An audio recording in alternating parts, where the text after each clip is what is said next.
ठाकुर बोलेगा तो बिंदास बोलेगा, ठाकुर के बिंदास बोल में मैं उमेश ठाकुर आप सभी का दिल से स्वागत करता हूं। दोस्तों, रिव्यू करूंगा धर्मवीर 2। ये फिल्म मैंने देखी है और मुझे बहुत ही खुशी हो रही है कि मैं धर्मवीर 2 का रिव्यू करने जा रहा हूँ। धर्मवीर 1 आने के बाद धर्मवीर 2 कैसी रहेगी, कैसी फिल्म होगी, कौन से कॉन्सेप्ट पे ये फिल्म बनेगी, ये थोड़े प्रश्न मेरे दिल में थे। तो मैंने सोचा कि भाई देख लूं। जो धर्मवीर 2 देखा है, तो पहले मैं बता देता हूँ कि पहली फ्रेम में उन्होंने लोगों को जकड़ रखा, क्योंकि ये फिल्म शुरू होती है पालघर में जो साधुओं की हत्या हुई थी, ये विषय से ये फिल्म शुरू होती है। क्या बात है। और मुझे लगा था कि भाई इसमें भी बहुत सारे आनंद दिघे जी के बारे में कुछ बातें होंगी, या तो बातें तो हैं, लेकिन जिस ढंग से उसे पेश किया गया वो काबिल तारीफ है। क्योंकि धर्मवीर 2 जो फिल्म है, वो मेरा ऐसा मानना है कि भाई महाराष्ट्र के सभी लोगों ने देखनी चाहिए ये फिल्म, क्योंकि जो पॉलिटिकली हलचल हमारे इस महाराष्ट्र में चल रही है, उसका कारण क्या है, ये इस पर भाष्य करने वाली ये फिल्म है धर्मवीर 2। और मैं ये आप लोगों को बताना चाहता हूं कि अगर आपने नहीं देखी होगी फिल्म, तो जरूर जाइए और देखिए film Dharmveer 2। Dharmveer 2 is real film, real event film. ये ट्रुथ बताने वाली फिल्म है। अभी मैंने देखा है कि भाई 2 दिन से देख रहा हूँ कि एक सीन को लेकर ट्रोल कर रहे हैं कि आनंद दिघे जी राज ठाकरे साहब के बारे में ऐसे कैसे बोले। यानी एकनाथ शिंदे जो हैं वो हमारे दिघे साहब को कहते हैं कि जब शिवसेना में हलचल हुई तो राज ठाकरे जिनका नाम आपने क्यों नहीं लिया, आपने क्यों सपोर्ट नहीं किया, ऐसे कुछ बातें हैं, या ये सीन दिखाई दे रहा है। हालांकि मैंने जब फिल्म देखी तो मुझे मेरा इस पर ध्यान नहीं गया था, लेकिन अगर सब लोग ट्रोल कर रहे हैं तो डेफिनेटली ये ऐसा ही सीन है वो। तो आनंद दिघे जी उस वक्त नहीं थे, ऐसे लोगों का कहना है। फिर आनंद दिघे जी कैसे सपोर्ट करें। लेकिन मैं उन सबको ये बताना चाहता हूं कि आप गलतियां क्यों निकाल रहे हो फिल्म से। एक गलती को लेकर आप पूरी पिक्चर को कैसे आप कहेंगे कि छोटी फिल्म है।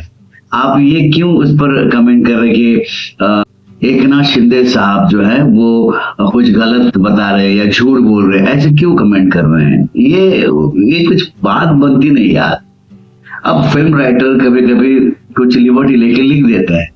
उनके ख्याल में ऐसे होता कि भाई आनंद दिघे साहब है, उनको तो दिखते। आप सीन देखिए, उस सीन में अचानक जब आनंद दिघे साहब दिखाई देते, पहले तो एकनाथ शिंदे साहब है, वो सोलोलो की बोलते रहते हैं, वो अपना पूरा गुस्सा निकालते रहते हैं, और उसके बाद जैसे कैमरा मूव होता है उसके बाद हमें दिखाई देते हैं दिघे साहब। और फिर दिघे साहब से वो कॉन्फ्लिक्ट करते हैं। क्यों? वो जो अपनी भड़ास है, वो उनका जो हिंदुत्व है, उसके बारे में वो दिघे साहब से नहीं बोलेंगे तो किससे बोले। तो ऐसा मानना होगा कि भाई दिघे साहब अगर सामने है तो आपने क्यों, वो आते हैं, उनकी आत्मा आती है, ऐसे कुछ सीक्वेंस होगा वो। तो उस पर वो अगर बोलते कि आपने क्यों नहीं विरोध किया, यानी आपने कुछ करना चाहिए। अभी हमारी अश्रद्धा अंधश्रद्धा की बातें होती है, समझो उनका अगर ऐसा थॉट होगा कि भाई आपने कुछ तो ऐसे क्लूज देने चाहिए थे कि भाई ऐसा नहीं होना चाहिए था। तो ये सब कुछ होगा प्लॉट में, इसी वजह से वो दिखाए या गया होगा सीन, ऐसे मुझे लगता है। हालांकि राज ठाकरे साहब अगर उनके पास अगर ये हिंदुत्व की धुरा जाती तो डेफिनेटली आज जो माहौल महाराष्ट्र में जो चल रहा है वो आज ऐसे नहीं दिखाई देता। ये जो पॉलिटिकल माहौल जो चल रहा है, अगर राज साहब शिवसेना के प्रमुख पद पे अगर होते हैं, अध्यक्ष पद पे होते, तो डेफिनेटली महाराष्ट्र के राजकारण में बहुत सारी चेंजेस हमें दिखाई देती। लेकिन ऐसा नहीं हुआ, इसलिए ये जो भड़ास है, क्योंकि हिंदुत्व क्या है, दिघे साहब का हिंदुत्व क्या है, एकनाथ शिंदे साहब का हिंदुत्व क्या है, इस पर भाष्य करने वाली ये फिल्म है। ये फिल्म हिंदुत्व यानी ह्यूमैनिज्म, ये उनको कहना है। और ये ह्यूमैनिज्म बचाने के लिए सभी का काम है कि हमें उनको सपोर्ट करना चाहिए। अब जो हिंदुत्व को लेकर भाष्य करते हैं या दिघे एकनाथ शिंदे जी को ब्लेम कर रहे हैं, उन्होंने क्यों पार्टी छोड़ी, वो गद्दार है, ऐसे जो कुछ हम लोग सुनते हैं। लेकिन इस फिल्म में वो दिखाया गया है कि क्यों उन्होंने छोड़ी। इस फिल्म में उन्होंने दिखाया कि वो सब शिवसेना छोड़ने के कारण क्या था, और उन्होंने शिवसेना छोड़ी नहीं तो शिवसेना अपना ही है, हिंदुत्व अपना है, हिंदुत्व के विचार अपनाए, बाला साहब ठाकरे के विचार अपनाए हैं, ये दिखाने की कोशिश इस फिल्म में हुई है। तो सच्चाई जानने के लिए अगर आप उस पर सिर्फ गलतियां निकालने वाले हो तो ये गलत बात है। ये फिल्म एक जो है वो ये सच्चाई पर भाष्य करती है, कभी कभी हमें मोटिवेट करती हैं। फिल्में इसीलिए तो बनती है और यही माध्यम है कि लोगों तक अच्छी तरह से पहुंचा जाए, और वही काम किया है एकनाथ शिंदे साहब और ये जो प्रोडक्शन कंपनी इन्होंने। धर्मवीर 2 अगर आपने नहीं देखी होगी तो देखिए, क्योंकि सच्चाई डेफिनेटली क्या है ये दिखाने वाली फिल्म है धर्मवीर 2।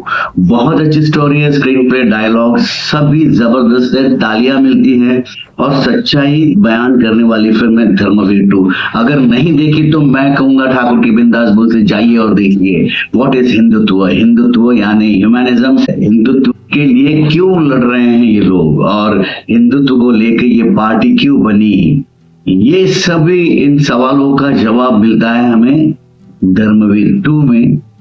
और आखिर के एंड में जब फिल्म खत्म होती है तो हमें एकनाथ शिंदे जी को दिखाया गया है। बहुत ही क्लास फिल्म है, और वो जो कहते हैं सभी स्टोरी यानी दिघे साहब और एकनाथ शिंदे साहब, इनको एकनाथ शिंदे और दिघे साहब उन्होंने जो काम किया वो कैसे कंपेयर किया गया ये सब दिखाने वाली ये फिल्म है। और एकनाथ शिंदे साहब और बाकी लोग जो हैं वो क्यों ये सब करने पर मजबूर हुए, इस पर भाष्य करने वाली ये फिल्म है जिसका नाम है धर्मवीर 2। तो ठाकुर के बिंदास बोल से बिंदास बोलूंगा, अगर आपने फिल्म नहीं देखी होगी तो जरूर जाइए और देखिए धर्मवीर 2। तो अगला रिव्यू लेके जल्दी आऊंगा, तब तक के लिए जय हिंद।